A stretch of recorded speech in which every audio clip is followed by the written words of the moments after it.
Thanks for checking out another clip of the Cashflow Contractor. We'd love to have you as a part of our audience. Click subscribe wherever you get your podcasts. Reconciling. What about I think reconciling? the one that people What's the think of most, non-negotiable? the non-negotiable is that you don't know if your books are correct. You have to reconcile with somebody else's books. Reconcile with someone else's books? Explain that Someone to me. else's books. The bank. Oh, okay. Reconcile. Right. Okay. And it doesn't all, there are some that you reconcile with yourself, but people think of reconciling as to make sure, because that's what it is, that you and the bank have the same number of Yeah. deposits and checks, right? So that's pretty clear.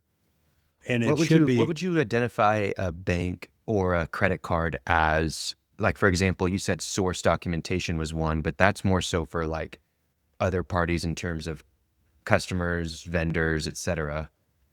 You got a source document for everything you do at the bank. You make a Right, deposit, get a but deposit what do you slip. call a bank? Like, I have a customer, I have a vendor. Oh. What's the equivalent for a bank? Bank is a bank. A bank is a bank. Okay, so you It deserves reconcile. its own word It does because deserve its own. one of the greatest services of a bank that nobody thinks about is that they're the bookkeepers of the freaking world. Yeah. That's a major service that they provide, more so than lending you money. Wow. And they do that. I mean, just think about it. The IRS says, "Hey, man, you owe us $15,000." You go, "I paid it." They go, "Well, we don't have it." You go to the bank and you find that check cleared, it's over, right? Right. Other way around too.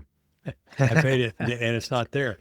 But that's what they do. And very occasionally they make a mistake and it's a big deal and they follow it up. And, you know, I can think of maybe 3 mistakes that I've had by a bank in 51 years of being in business, maybe 4.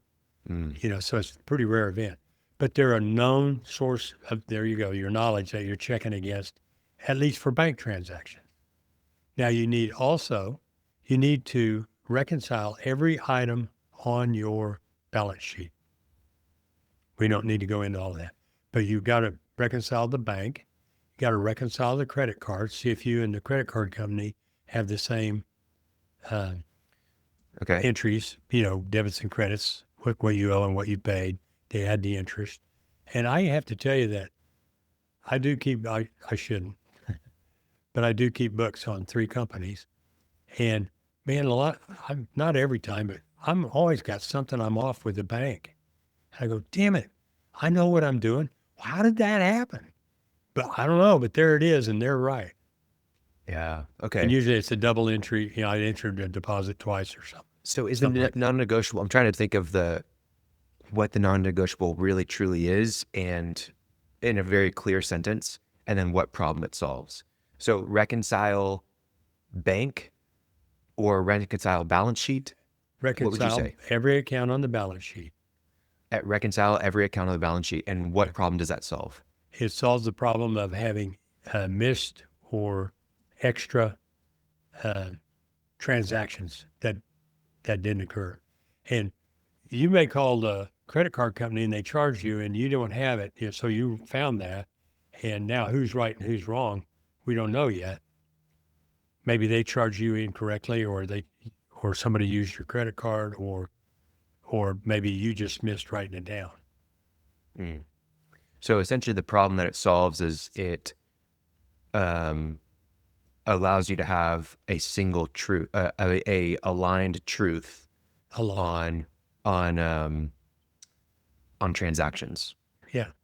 Aligned truth on transactions. Okay, cool. All right. Yeah. So, and I want to throw out the one thing. It really is best when it's done with an outside entity, right? Not yourself. But someone else reconciles it, is what you're saying? No. Somebody like you reconcile with a bank or a credit card company, or right. You can reconcile statements with your vendor. Okay. How much do I owe? Well, you owe this amount. Well, all these transactions, pluses and minuses, did they come up to that same number in my books that you have in your books? If not, why not? And fix it, right? Okay. Right. With an outside. But there are certain things that you have to do inside. You want to reconcile your accounts receivable. And theoretically, you could write all your It's what they do in an audit. Write all your customers and say, do your hard records show you owe us $11,000 on this date? Is that what Yeah. your records show? Well, mostly you just look at it and say, do I have a corresponding deposit for the bank that this account receivable went away? Was it written off? But anyway, that's one place where people, embezzlement takes place a lot, is somebody collects that receivable and just deletes it. Yeah. So it doesn't show up. Well, if you had it done last month and it was there and you're looking, it's not there this month and you can't find a deposit, you got a problem. And I hope that people listening to this think, I don't want to do that. I want to go build driveways. Okay. That's why don't do it DIY, right?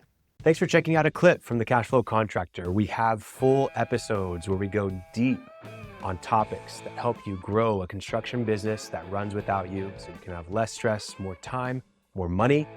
Now, we've got other videos, other clips, but if you want to check out the full episode for this clip, you can click wherever our editor put it. It might be here, it might be there, it might be over my face, I don't know. But thank you for checking us out. We'd love to have you as a part of our audience. So subscribe or check out a full episode wherever you get podcasts.